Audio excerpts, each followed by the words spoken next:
ঘুরতে গিয়ে কী বিপদে বললাম আর সেদিন কী করলাম তা নিয়েই আজকে ব্যস্ত। Hello viewers, it's me Mehbooba Nishi, welcome to my another blog. সেদিন সকালটা শুরু করেছিলাম এক কাপ চা দিয়ে।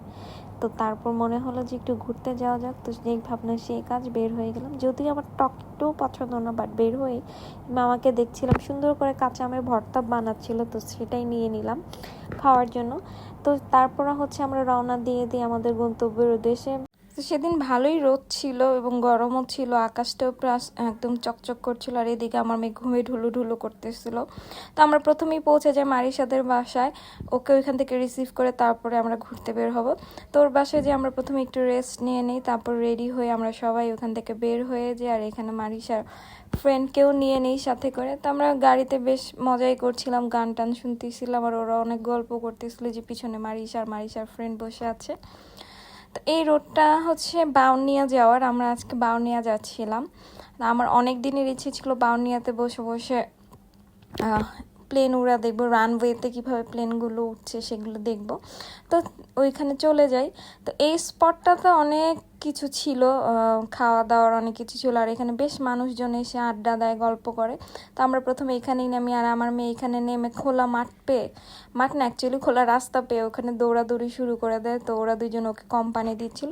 তো প্রথমেই দেখলাম এই দোকানটাতে কিছু ললিপপ ছিল, দেখে আমার সেই ছোটোবেলার স্মৃতি মনে পড়ে গেল যে ছোটোবেলায় একটা ললিপপ পাওয়া যেত পা শেপের। তো ওরা প্রথমে একটু ললিপপ নিয়ে নেয়, তো একজন আরেকজনকে খুলে দিচ্ছিল, আর এখানে মারিসার ফ্রেন্ড ট্রাই করতেছিল মায়েরার জন্য ললিপপটা খোলার।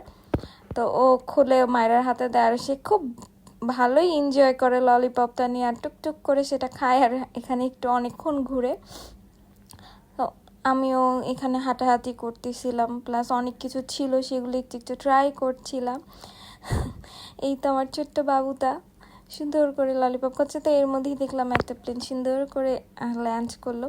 তো প্রথমে হচ্ছে আমরা এখানে একটু ভেলপুরি খেয়ে নিলাম, তারপর দেখলাম পাশে একটা মামা সেখানে ওই যে চিংড়ির বড়া প্লাস হচ্ছে ডিম দিয়ে টোস্ট বানাচ্ছিল, তো আমরা ওইটাও খাই। আর এখানে হচ্ছে আমার জামাই টোস্ট নিয়ে নেয় এবং সেটা সবার সাথে শেয়ার করে। তো আমরা এখানে কি অনেকক্ষণ ওয়েট করি এখানে। তো এখান থেকে ভালো মতো দেখা যাচ্ছিল না, তো আমরা একটু সামনে চলে যাই যেখান থেকে অ্যাকচুয়ালি ফুল রানওয়েটা দেখা যায়। তো ওইখানে এসে দেখি বেশ মানুষজন ওইখানে ভিড় করে আছে, সবাই দাঁড়িয়ে আছে, দাঁড়িয়ে দাঁড়িয়ে দেখছে। বাট এই জায়গাটা তেমন কিছু নাই, যেহেতু রাস্তার উপর পুরো। তো আমরা এখানে গাড়ির ডিকি খুলে সবাই বসেছিলাম, আর একটু পরপর মাথার উপরে সাই করে এক একটা প্লেন ল্যান্ড করতেছিল, দেখতে বেশ ভালোই লাগে। বাট বেশ গরম ছিল, অনেক গরম ছিল। তো ওইখানে আমরা বেশিক্ষণ থাকিনি, প্রায় আধা ঘন্টার মতো ওইখানে ছিলাম।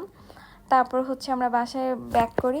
এর মধ্যে কোনো প্রবলেম হয়নি, অ্যাকচুয়ালি প্রবলেম হয় ব্যাক করার সময়, বাসায়ও ব্যাক করা না। আমরা বাসায় যে সবাই যে দেখো চিৎপটাং হয়ে রেস্ট নিই, তারপর আমি ওদের জন্য একটু স্ন্যাক্স তৈরি করে দিই, ওরা সেটা খেয়ে তারপর হচ্ছে আমরা রওনা দিই। অ্যাকচুয়াল প্রবলেমটা হয় রওনা দেওয়ার সময়, আমরা যেখানে গাড়ি পার্কিং করছিলাম, গাড়ি তো উঠে দেখি গাড়ি আর স্টার্ট নেয় না। এই যে একটা ঝামেলা, গাড়ি স্টার্ট নেয় না। প্রায় 3-4 ঘন্টা আমরা এইভাবে রাস্তায় বসেছিলাম মেকানিক আসা পর্যন্ত, আর যেই ঝুম বৃষ্টি শুরু হয়েছিল, এখানে বসে বসে ওয়েট করতে করতে প্রায় 12:30 বেজে যায় আমার বাসায় ব্যাক করতেছে।